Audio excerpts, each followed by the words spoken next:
The Windows Explorer or File Explorer allows you to find and browse all the files on your computer. So in this video, you will know how to open Windows Explorer on your Windows desktop computer or laptop.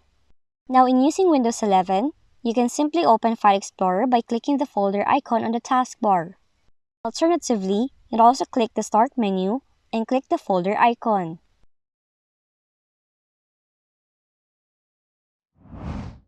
But if you have Windows 10 and Windows 8, you can just click the Start menu, click Documents icon to open File Explorer, and you can also pin it by right-clicking on the icon and select Pin to Taskbar.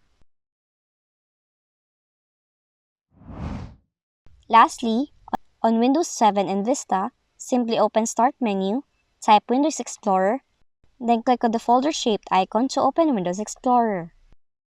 And those are the 3 ways on how to open File Explorer in your Windows computer. If you found this video helpful, kindly like and subscribe. You may also click and turn on the notification bell so you can be notified from whenever we release new videos.